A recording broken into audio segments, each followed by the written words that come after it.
Alright, welcome back everybody to the Player Zone YouTube channel. Back for another NBA review today, coming from the New York Knicks and Cleveland Cavaliers Game 5. And it was a win or go home game for the Cavs after a disappointing 2 games over there in New York. They came back home and down 3-1, had to win this game to force a Game 6 back in New York. And the crowd was up for it early. But coming into it, there was a sense the Knicks, with their momentum, their confidence, and their play from some of their role players, would be hard to beat. And early on, it was clear to see this. I guess symbolising the Cavs' struggle was the turnover in the first play, and it just symbolised their inability to take care of the basketball throughout this series, especially over there in New York with the defence and the intimidating Madison Square Garden crowd. Turnovers and the inability to take care of the ball has been a key difference down the stretch in the series, and starting the game off with a turnover to sort of symbolise the struggles the Cavs have had since that game 2 there. For the Knicks early on, offense came from Jalen Brunson, and Barrett there early on. There were some big early buckets. Again, Barrett almost playing on all of his confidence and the form that he's had in his life, and it was Jalen Brunson who continues to just be clutch in big moments, and early on was getting to his spot like he has done all series and was nailing some nice jumpers there. Donovan Mitchell for the Cavs struggled early on, inability to hit some 3-pointers, some wide open shots, and it was sort of a theme to come from that first half where he really struggled to get his shooting stroke on point, and the Cavs offense struggled as a result of that. A lot was riding on Mitchell coming into this series. We talked about the whole Brunson and Mitchell matchup, and in the first quarter here, it was clearly Jalen Brunson once again winning this battle. I go to Mitchell Robinson once again. He was incredible. A huge Game 4 and continued where he left off here in Game 5. He continued his impressive performance. He was attacking on the offensive end, getting second chance points, getting some putback points there. But also it came on the defensive end as well, protecting that paint, not allowing the likes of Donovan Mitchell to get anything easy. He had 2 blocks there in the first quarter, and into his first quarter stat line with 5 boards, 4 of them being offensive rebounds, just showing the amount of pressure he puts on the ability of the Cavs to pull in those rebounds. And throughout this series, that's really been a difference maker. Mitchell Robinson has dominated that battle between him and Jarrett Allen, and the Twin Towers of Evan Mobley and Jarrett Allen just really haven't turned up. And Mitchell Robinson has probably played career best basketball, and it just showed early on here the ability for him to get some tip back points there, some second chance opportunities through his offensive rebounds to allow the Knicks offense to really get in the rhythm and flow early on there.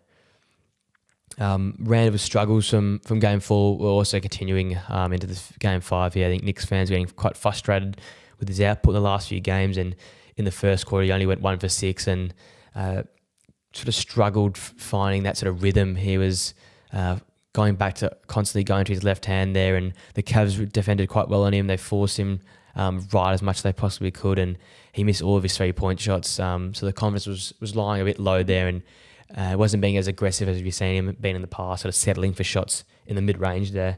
But I mentioned it earlier, it was RJ Barrett who stepped up in the place of Randall's disappointing shooting and was being ultra aggressive. He got to his strong left hand when he could.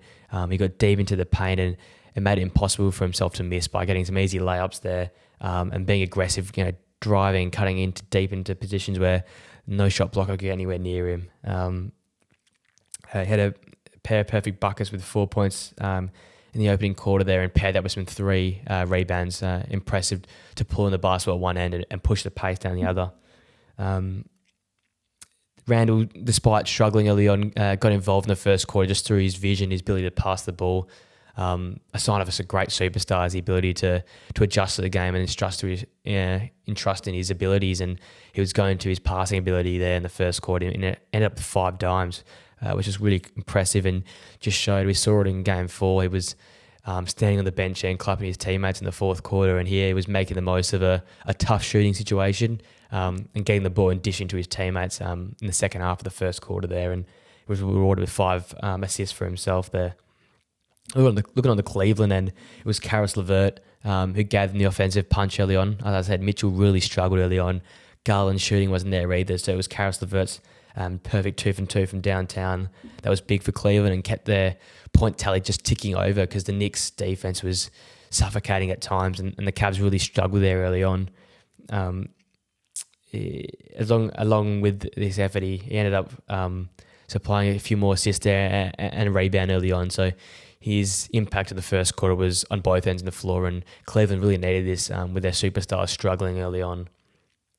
Jalen Brunson was perfect as always, going 4 from 4 from the floor, including 2 threes there, and ended the first quarter with 12 points and continued to dominate and dictate the game. The infographic came up that the Knicks backcourt duo were dominating Cleveland in this game. Josh Hart wasn't quite going on the score sheet, but his impact was clear to see on the defensive end, and Jalen Brunson was just pouring the basketball in, and the likes of Garland and Mitchell there for the Cavs just struggled throughout. They couldn't really find their shot, and it seemed like the pressure and being overwhelmed from the Madison Square Garden crowd sort of carried over, and they were struggling to sort of find that shooting stroke.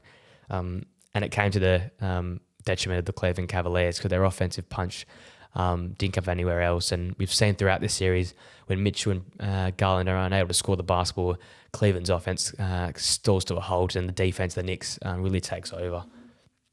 It was the Knicks who extended their lead to 11 points late in the first quarter after Emmanuel quickly came to the bench and hit a massive three.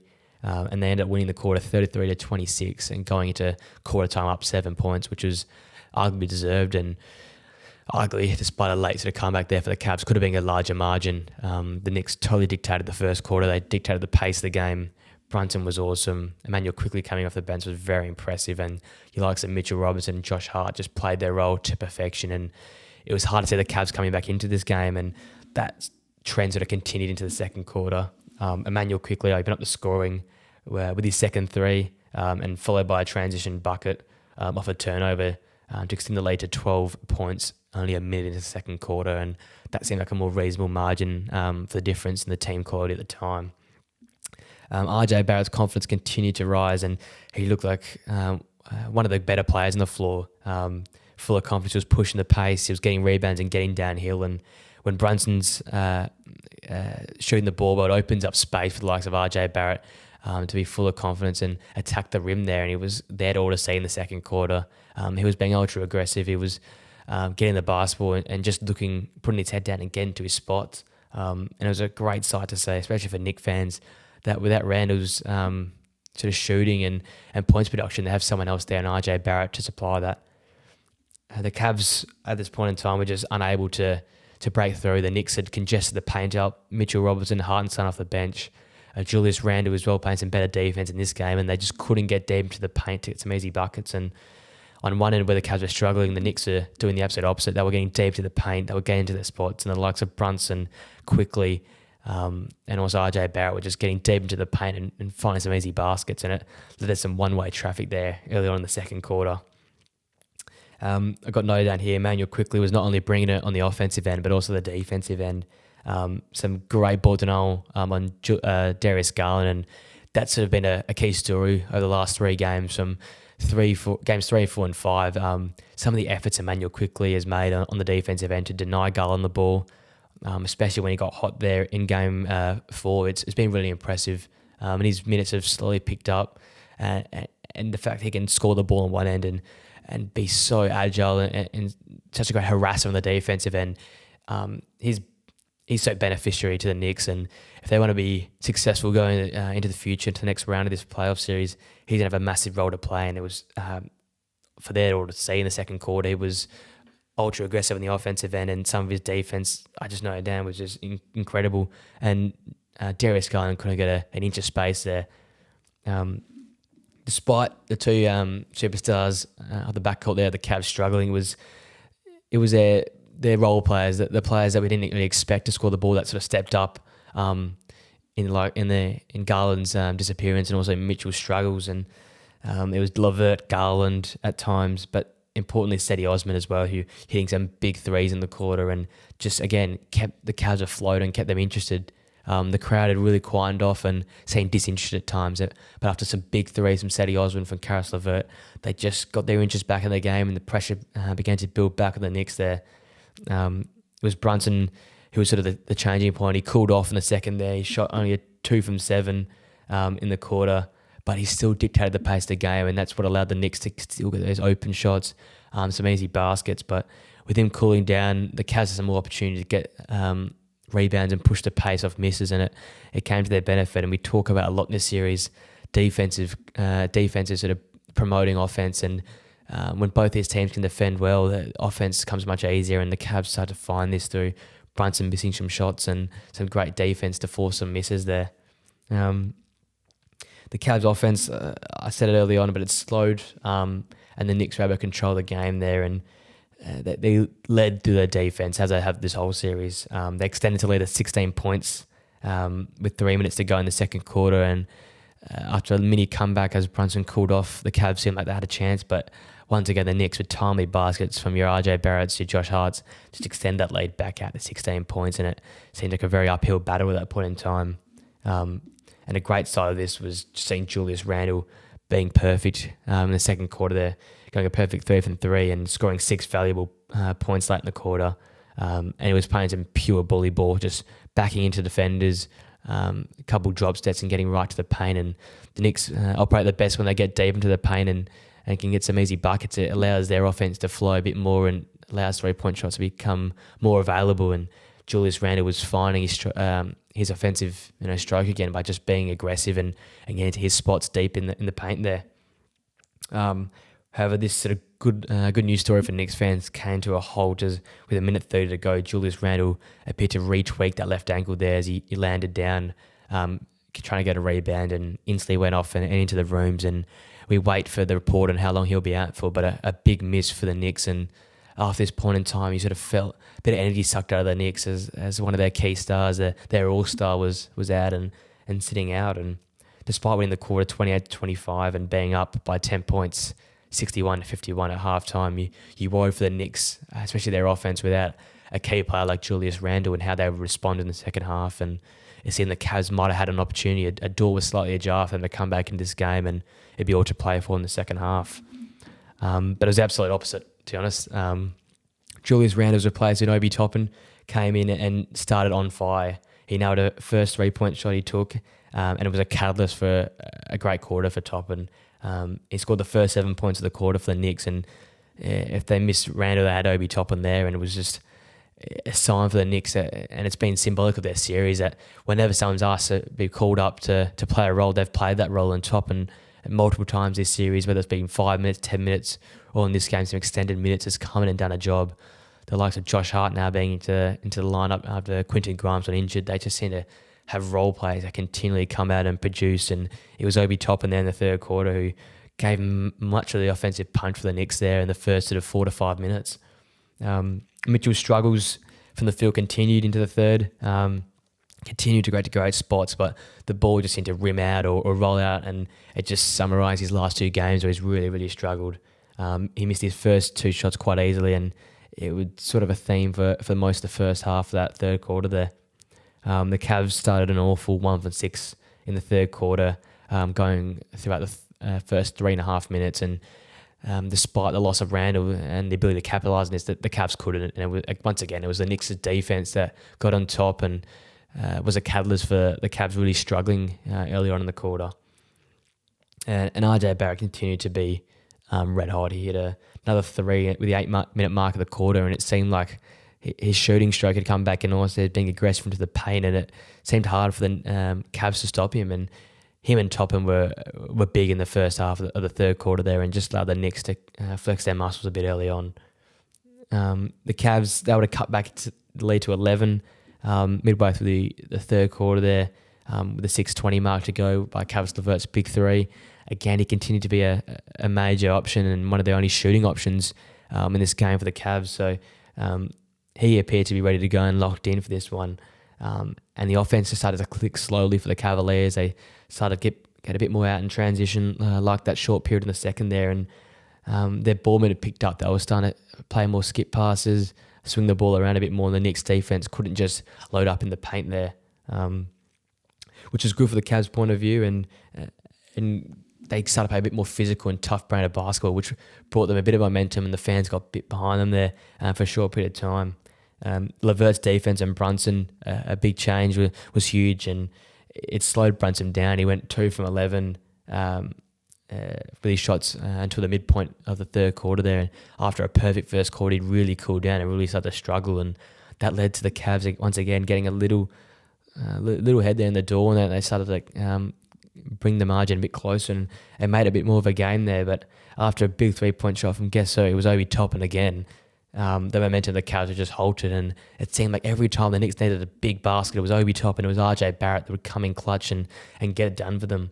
And after this three, the Knicks went on a great little 9-0 run there and grew the lead back up to 16 points after a huge Obi Toppin dunk in transition.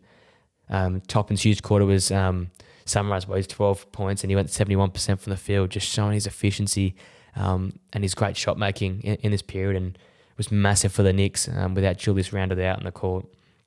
And obviously it was helped offensively by RJ Barrett, who continued his hot streak with 8 points there in the third quarter of his own. And looking at the Cavs offense, it was, despite Mitchell struggling, he still put up 8 points of his own. It was Karis LeVert's 5 points who were the key major contributors, just showing how no one really took over this game and could drop some shots themselves. It was all sort of 4 to 5 points around the box score for the Cavs in the third quarter, and despite the missing Randall and Brunson missing some shots, they just couldn't cut into that margin, and the game high 18-point lead arrived after another 9-0 run with 3:30 to go in the third, and by then the game was almost gone for the Cavs, and the energy was sucked out of the arena. The fans were sort of the turn on their team, and were not happy with the way they were playing, and the Knicks extended their lead to be up 12 going to the last quarter, leading 87-75.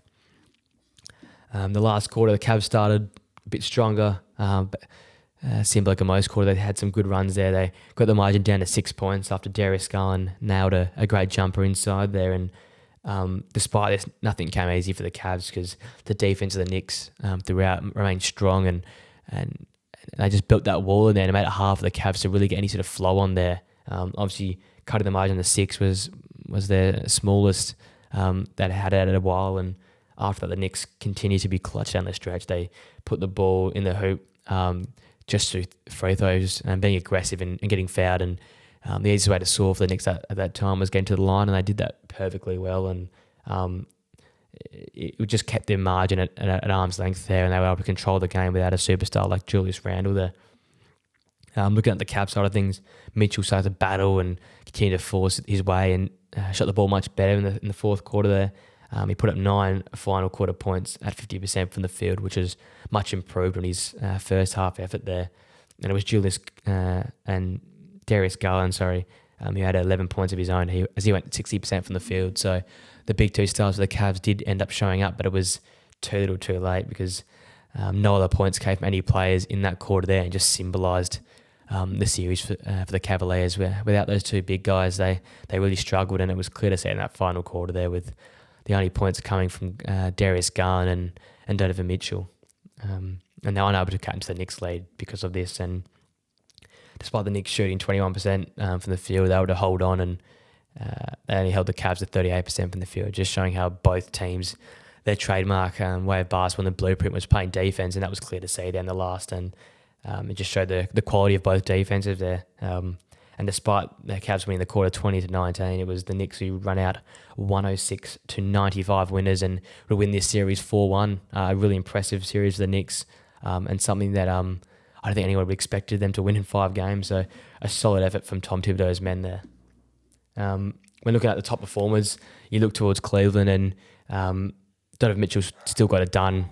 Despite struggling from the field for most parts of the game, he still put up some big points there, 28 points of his own, 7 rebounds, 5 assists, and 2 steals. But as I said, he did struggle to shoot the basketball, especially from downtown there, going 3 from 12 and not being ultra efficient there, and just symbolised his struggles in this series here. Looking also to the second part of that dynamic backcourt, Darius Garland, his 21 points. Some big points. He was willing his way in there, but again, struggled to shoot the basketball, going 1 from 6 from 3, and only managing 4 assists in this game.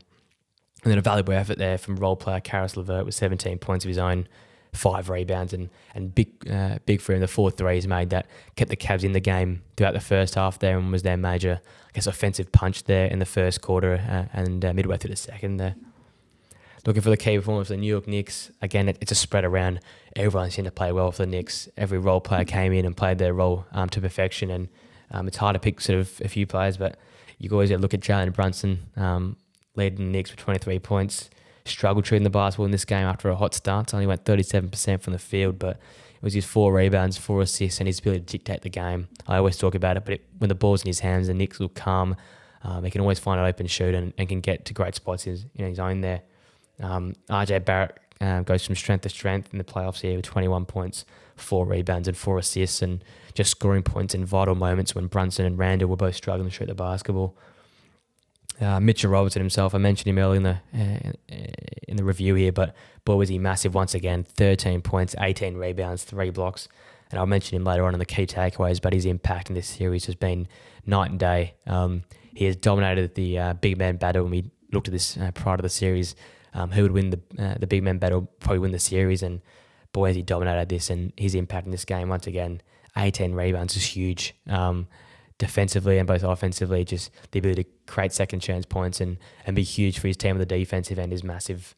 And then finally, Obi Toppin, his 12 points in 20 minutes, it was remarkable. He played a great game, filling in for a big loss in Julius Randle, and he might have to play some bigger minutes in the series to come, but he was massive for the Knicks and giving them that offensive punch there, especially early on in the third quarter and playing down there in the clutch. Now going to our key takeaways of the game. Firstly, looking forward for the Knicks, it's Julius Randle's health, how long he's going to be out for. Obviously, there's been rumours that he came back a bit early, and as such, that ankle's been playing up for him, and that's why he struggled shooting the basketball in the last few games. But if he's retweaked that ankle, it could be some extended time out, and without Julius Randle on the court, the Knicks' offensive options are minimised, and it creates more pressure on the likes of RJ Barrett and Jalen Brunson and Obi Toppin to still fill in some points there, and likes of Manuel quickly to hit some baskets. So the health of him will be massive. I guess defensively, well, he can defend a bigger body as a bigger body himself. So going forward, that's going to be big news. How long will Julius Randle be out, and is his ankle injury very serious? The second point here, Mitchell Robertson, he was a true difference maker. I mentioned the 18 boards, 13 of those in this game were offensive. He had more offensive rebounds than the Cavs in general in this game, and just shows his second effort, his hustle ability, just creates so much energy and chaos in there, and can supply the Knicks with some great second chance opportunities. Obviously, the Knicks are not a strong offensive team and not a great shooting team, but with Mitchell Robinson there, there's so many chances for them to get more second chance baskets and to boost their points tally. And throughout this series, he dominated both ends of the floor and dominated Jarrett Allen and Evan Mobley. His impact cannot be outstated, and to be honest, he's playing career best basketball at the moment, and it's good to see for Knicks fans, and especially going into the next series against a very great centre and Bam Adebayo tend to be a bit more dynamic and close down a bit more spaces as Bam can spread the floor a bit more than Allen, but he's done everything right in this series and deserves a round of applause for his effort throughout. And our final takeaway is the Knicks advancing. Their first series win in over a decade, and a massive matchup with Miami to come, and Madison Square Garden will be bouncing. They'll have home court for this series as the Heat are the 7th seed, so to the 8th seed. So a nice matchup here to come in the second round, and I will be covering this matchup because I'm very excited to see how the likes of Jalen Brunson, RJ Barrett match up against Bam Adebayo, Jimmy Butler in that series there. And the season series was won by the Knicks 3-1, but every game was within sort of 3 to 4 points, so it's going to be a really exciting series, and I'm excited to see how the Knicks can show up. They've defended very well this series. We see that's their blueprint, and their ability to get out in fast break and transitions been a big deal for them. But how will they be able to counter Jimmy Buckets and playoff Jimmy, because he's been massive for the Heat in their series against the Bucks. So a lot to be excited about going to the next series, and congratulations for the Knicks for winning a playoff series the first time in a long time, and there'll be a lot of good feeling around New York at the moment, and I'm excited to see how they go in the next series. Obviously a great series, this one. I've enjoyed covering it. A very unexpected early finish of the series with the Knicks winning 4-1, but had excitement from start to finish, and can't wait to cover the Knicks next series in round 2 of the playoffs. Obviously, thank you guys for watching the video. Please like the video, please subscribe to the channel, share with some friends, and get the comments down below. But just like to say thanks for all the love and support so far. It's really appreciated, and I'll see you guys soon for another NBA review.